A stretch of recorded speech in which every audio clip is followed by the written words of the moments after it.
Добар ден, почитувани, започнува најновата епизода на магазинот за практично родителство 0+ месеци на телевизија Телма. Кој е виновен кога детето ќе почне да се однесува лошо? Колка е одговорноста на родителите, а кога причината треба да се бара во општеството, медиумите, системот на вредности? Но и зошто понекогаш родителите се слепи за проблематичното однесување на своето дете. За воспитувањето на децата, воспитните стилови, сите предизвици што произлегуваат од овој процес, денеска разговараме со Вида Гавриловска, психолог, семеен и системски психотерапевт од Институтот за брак, семејство и системска пракса Алтернатива. Добре ни дојдовте, Вида, повторно. Ви благодарам на поканата. Задача на родителите е да ги социализираат децата во периодот пред да појдат на училиште, односно да ги научат што е добро, а што лошо. Сега доколку родителите одобруваат се што посака детето да направи, дали можеби тоа е во вовед, тоа може да биде вовед за развој на проблематично однесување кај детето? Сигурно. И родителите се разликуваат во однос на нивните воспитни ставови и воспитни стилови, што зависи од многу фактори. Еден е како они го поминале нивното детство, а тоа зависи од нивните родители, бабите и дедовците на сегашните деца, и колку они успеале да изградат некој индивидуален стил кој што е некаде кореспонсивен и со социјалните случувања и со контекстот во кој што живеат. Иако ова се битни влијанија, ние кога зборуваме за воспитни стилови, генерално родителите се разликуваат по неколку критериуми во однос како они го спроведуваат родителството во пракса, како што веќе најавивте.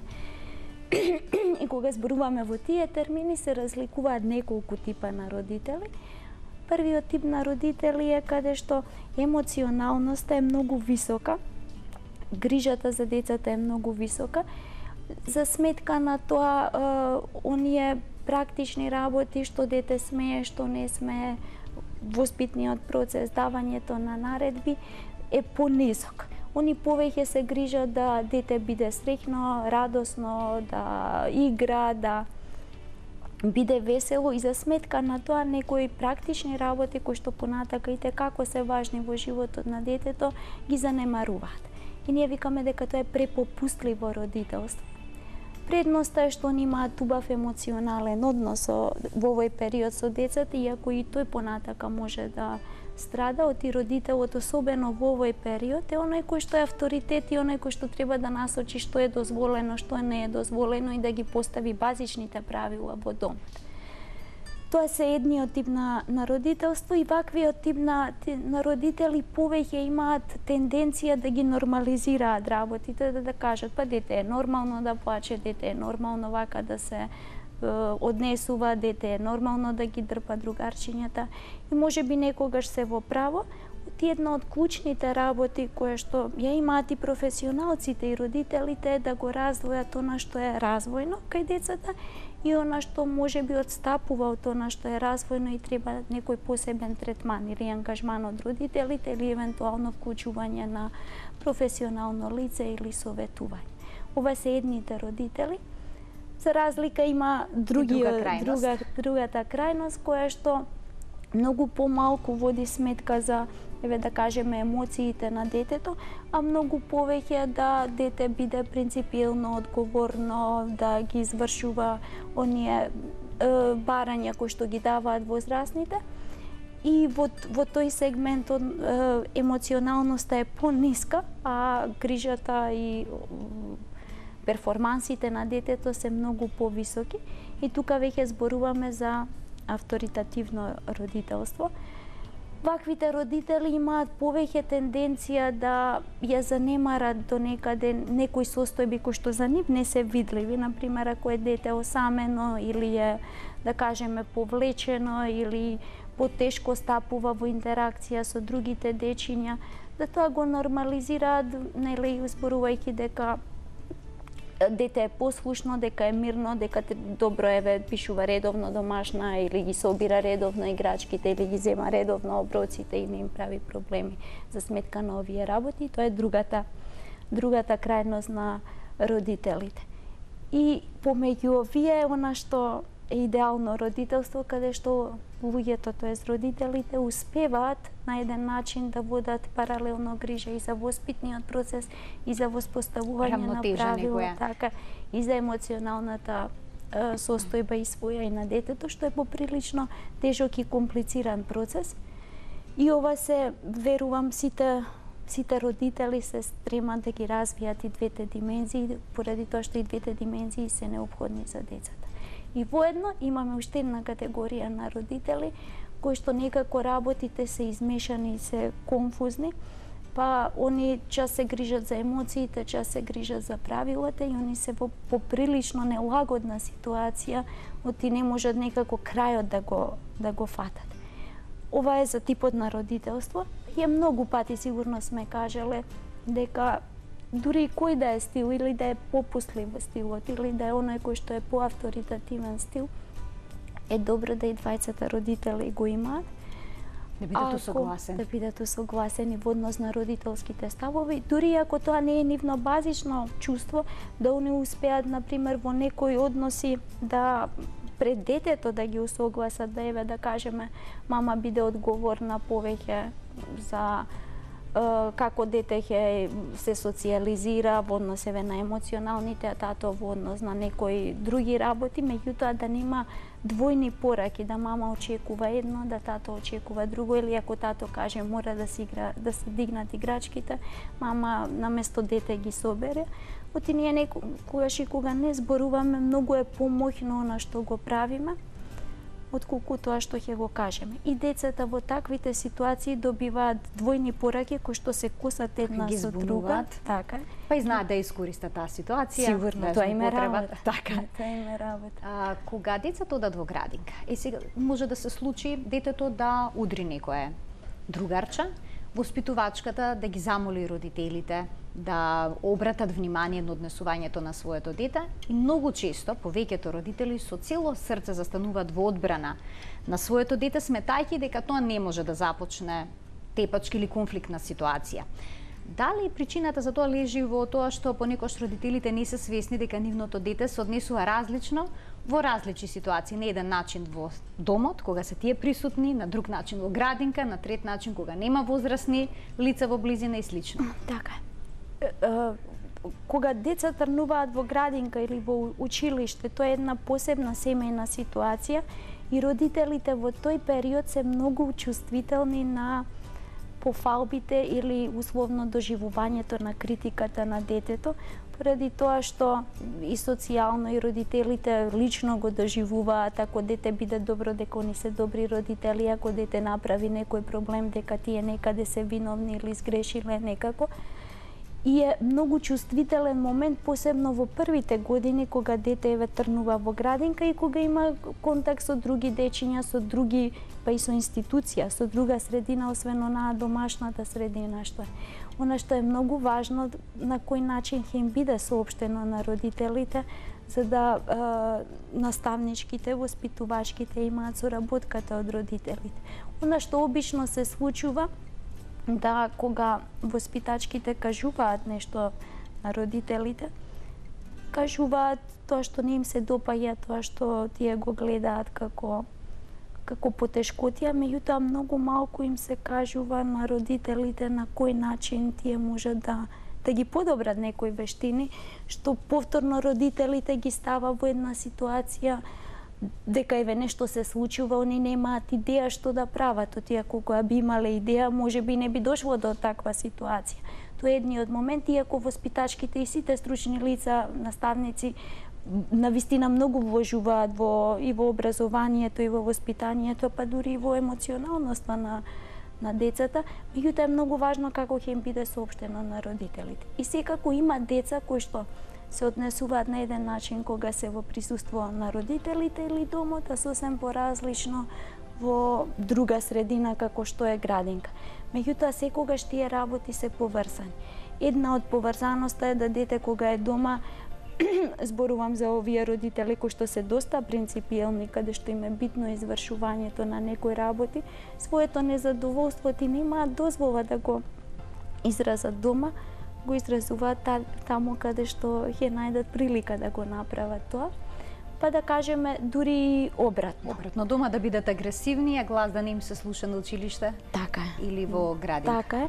И кога е така, тогаш таквите моменти навистина треба да се искористат колку што е возможно родителите да го видат тоа, ти детето покажува, тоа е одлично, ти дете покажува капацитет за различни однесувања во различна средина и тие моменти треба да се искористат.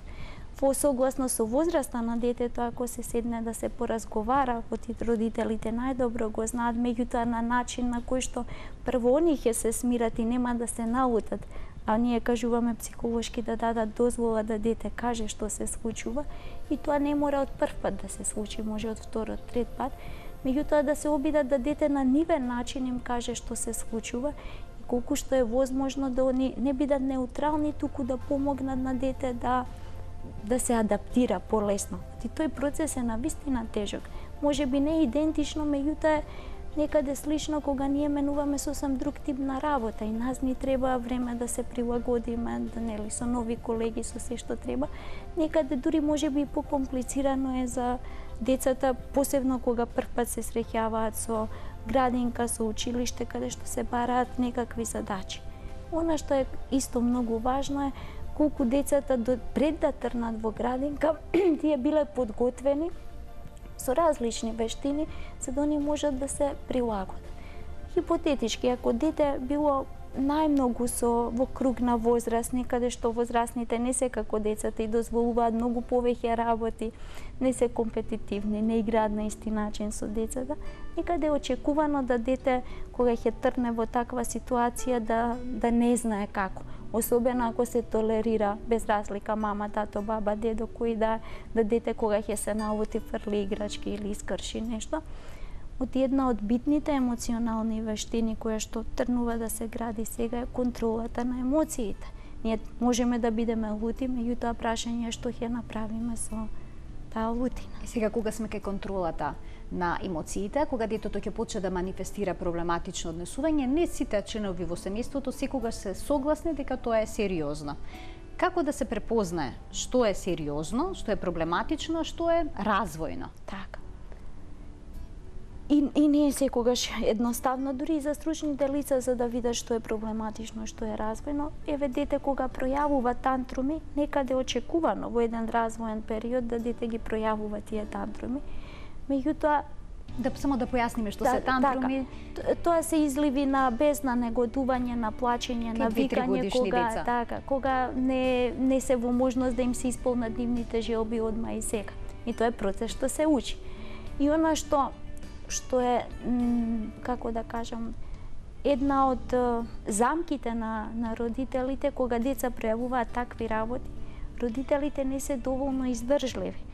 Они ќе го остават дете да плаче, да вика 5 минути, а после тоа ќе му дадат тоа што дете ќе му исполнат тоа што дете очекува. И на тој начин некаде несвесно сигурно, туку несвесно го учат детето дека работите треба да се добиваат на тој начин, да се почувствува болка, патење, да се покаже гнев, да се плаче, па после тоа да дојдат работите. И еве, како и да зборуваме, она што е исто, што прашавте, битно да се разграничи што е развојно, а што е нешто што може би спаѓа во проблематично однесување, колку време траат тие. Дали родителите успеваат да се справат со нивните, да кажам, природни начини кои што до тогаш ги практикувале. Ако не успеваат, дали пробале нешто ново што го вовеле во односот со децата. А еве ако го правеле тоа да они не попуштат, не успеат да одолеат на емоционалноста на детето, што ќе се случи ако они доследно двајцата договорни, ако дете плачат, го остават да плачат, меѓутоа не да го остават да го игнорираат детето, да се трнат, туку детето да им биде во видно поле, да биде до нив, да го остават да се плаче, да се исплаче, и кога ќе трне да се смири, тогаш да го наградат, да го погалат, а во една смирена состојба му објаснат што е за него, што е дозволено да дете прави, што не. И имаме ситуации кои што се доста трансгенерацијски се провлекуваат, оти родителите некогаш се под стрес, некогаш немаат доволно трпение и кога деца некогаш не знаат како да ги соопштат работите, прашуваат зошто треба јас тоа да го правам, затоа што јас сум те родил, или зашто така треба, затоа што јас сум ти мајка, што е некое објаснување, меѓутоа детскиот мозок нема капацитет за сето тоа да го свари, да го обработи на соодветен начин. И на децата им требаат објаснување за некои работи кои што ни посебно покажуваат интерес и воедно поставување на правила. Оти ако е правило нели на маса да не се шкрта, тоа правило треба да биде постојано присутно или пак да се трне, да се биде креативен колку може, да се овозможат услови кои што ќе помогнат да тоа правило се испочитува. Ќе им дадеме можност и на гледачите, доколку сакаат да се вклучат во програма, да постават некое прашање поврзано со денешната тема на телефонскиот број 3076-677. Денешна гостинка во студиото е нашата драга пријателка Вида Гавриловска, психолог и семен и системски психотерапевт од Институтот за брак, семејство и системска пракса Алтернатива. Денеска зборуваме за однесувањето на детето кога тоа може да биде проблематично. Родителите го воспитуваат детето, еве доколку се усогласени во воспитните стилови, тоа би било идеално, тие поставуваат некои темели на однесувањето на детето, но што ако се вмеша тука некој трет, како што се бабата и дедото, например? Дали тие за време на викенд може да уништат се што е градено во текот на работните денови од страна на родителите? Да, меѓутоа може да пробаат, прашање дали тоа ќе опстои или не. Поради тоа што и бабите и дедовците повторно се во една привилегирана ситуација да не уживаат во интеракциите во друштвото на внуците, а да не ја сносат одговорноста како родители. Ако е тоа така, оти родителите треба да бидат родители на нивните деца, иако кај нас се појавува феномен, не само кај нас и во други општества, да родителство иде преку една генерација, да бабите и дедовците често заземаат улога на и психолошка и воспитна на родители на нивните внуци, па после тоа следна генерација го прави истото. Така да имаме родители на внуци. Додека родителите од ред причини не влегуваат целосно во таа улога и тоа е поприлично конфузна состојба за цело семејство, меѓутоа дури е некаде и, како да кажам, помалку штетна ако добро се постават улогите и се знае или се дискутира. Со тоа што нели некаде родителите во таквите ситуации земаат улога на адолесцентиот и паралелно нели некаде кога има психолошки многу родители, тоа е исто како да има многу директори, а они не се заедно согласени и работата трпи. Она што е најпрепорачливо е да родителите зборуваат особено за важните правила кои што се однесуваат на нивните деца, дали се баби, дедовци или не старатели, туку згрижувачи, жени кои што ги чуваат како деца, еве што дете треба да јаде, што е дозволено за деца да прават, што не е дозволено. И кога има јасни правила, некаде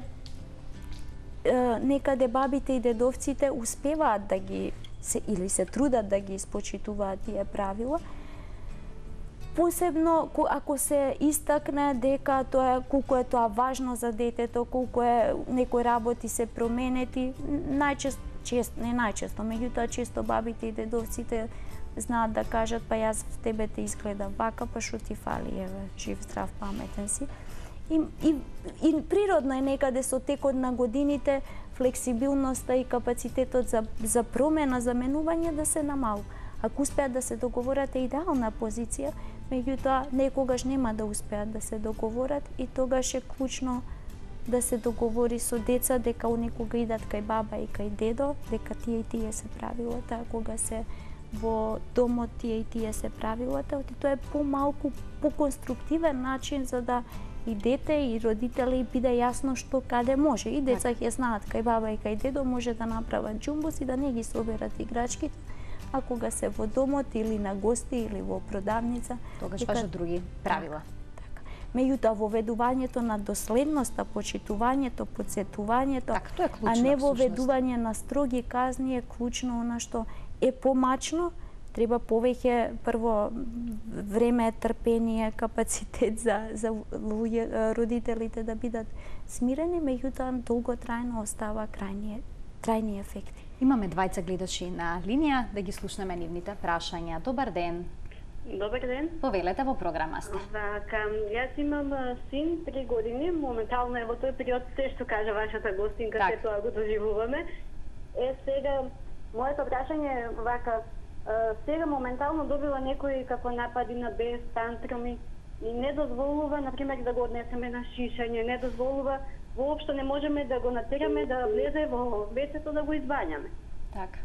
Како со тоа да се справиме, не знаеме на кој начин да постапиме веќе. Многу, не знам како да кажем, еве и во градинка не сака, не може да оди во градинка, цело време плаче и никако не можеме да го убедиме да оди во градинка. И ова се сега случува и со време кога ќе дојде времето за бањање, никако не можеме да го натераме да влезе во вецето за да се избања. А 3 годинки има детето и цело време е така, дома со баба, со дедо, подпуштено е малку повеќе. И како, што би требало да постапиме да Совет во направиме? оваа ситуација што да направите? Ви благодарам за прашањето. Така. Тука паралелно има две прашања. Едното го опфаќа она што е развојно, нели, процесот на прилагодување на градинка и тука е препорачливо да дете постепено се носи во градинка. Да ако има можност дете претходно се однесе заедно со родител, згрижувач, човек во кој што има доверба, да само ја види средината, па после тоа неколку пати да дете и му се објасни што се случува таму, да се каже што ќе се прави, како ќе се прави, ако има можност да се запознае со воспитувачките или воспитувачката, со дел од децата, и да постепено дете се носи, затоа што е многу природно. Јас до сега немам многу ретко децата се водни да идат у градинка, Речиси си да покажуваат отпор. на оваа возраст. И, например, да дете прво иде 15 минути, па некој го чека, го однесе, па после тој период на останување на градинка да... Постепено се продолжува. Јас кога го кажувам ова, апсолутно сум свесна дека немаат сите родители ресурси и можности да тоа го направат, меѓутоа е многу важно. И инвестирањето во своите деца, во односите, во помагањето во овие процеси, после тоа им се враќа као залог у банка. Иако звучи малку смешно, меѓутоа е многу важно, оти како што дете ќе трне у градинка, така постепено се гради и односот кон другите институции, неговиот став кон школството, неговиот став кон генерално кон образованието, па дури и интеракциите со другите луѓе. Така да инвестирањето во овој момент, сега кога дете пројавува проблем, е нешто што понатака ќе ги помогне другите работи, например не бегање од училиште, не отпор кон наставниот материјал и други тековни развојни проблеми кои што можат да се пројават. А со вториот дел од прашањето, Така, со вториот дел, проблематичната трета година. Проблематичната трета година, децата во тој период е природно да покажат негодување, да. Кога дете покажува негодување, еден од начините е да има 3 начини кои што можат да помогнат во однос на третата ситуација. Едниот начин е да прво дете се објасни зошто е потребно сето тоа, да она што се бара од дете и родителите го прават, ако е сега во случајот бањањето, да дете гледа дека и родителите редовно го прават тоа, колку време го прават, да се објасни како влијае на негов начин, на дете, прилагоден на возраста и на неговото разбирање, и да се каже дека тоа е правило во дома, дека дете мора тогаш и тогаш да влезе да се бања. И дете, нели, може да не ја испочитува таа наредба.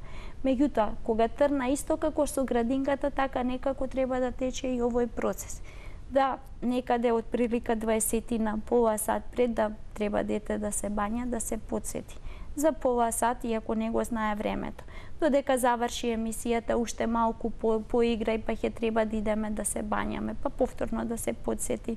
Ајде сега прибери ги играчките, заврши со играта, да идеме да се бањаме. Тоа тече постепено. Ако и тука нема ефект, и ова треба да биде доследно, и ова е повторно мачно, меѓутоа на долготрајни стази е многу ефикасно. Потоа следи фазата да воведување на некаков вид на последица и воведување на награда. Ние кога зборуваме за награди, не мислиме да родителите, психолозите, не мислиме секој ден купуваат играчки, даваат чоколади и се тоа. Оти многу се битни и емоционалните награди. А тоа значи да ако дете, кога го подсетите, заврши со играњето или што и да прави, да вие го пофалите, да кажете уменна мајка, браво, колку си ти послушен.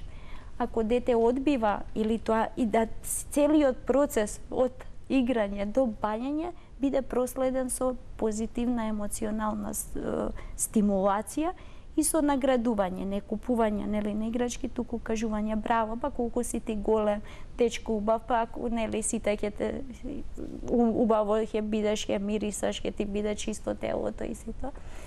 И ако тоа воопшто не функционира, тогаш треба да му се објасни на дете дека ако дете не ги испочитува тие работи, дека тогаш нема да има десерт.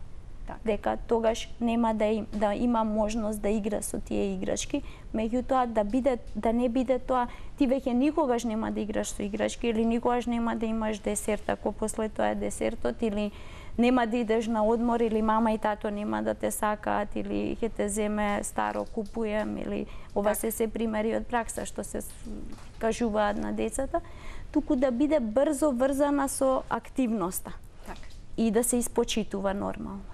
А кога дете ќе трне било што да направи, да веднаш тоа се пофали, се охрабри и се баш глорифицира. Она што родителите најчесто го прават е да тие кажуваат се што не треба дете да прави. И немој тоа, немој ова, немој вака, немој така. А многу малку кажуваат што дете прави и да веднаш откако ќе го направат тоа да кажат браво сине, ова го. Така, едно убаво образложување како родителите да постапат во ваква ситуација. Имавме уште еден гледач на линија, за жал немаме време да го вклучиме. Еве, нека се приклучи на нашата страница 0N+ на телевизија Телма, своето прашање нека го постави во нашето сандаче, а вие ќе дадете одговор, ќе образложите се што е поврзано со тој проблем, ќе дадете соодветни совети и препораки. Значи слободно вклучете се на нашата страница 0N+ на телевизија Телма, напишете ни во инбокс и ќе добиете одговор. А вам ви почитувани ви благодарам што не следевте и денеска со внимание. Денешна гостинка во студиото ни беше Вида Гавриловска, психолог, семен и системски психотерапевт од Институтот за семејство, брак и системска пракса Алтернатива. До гледање.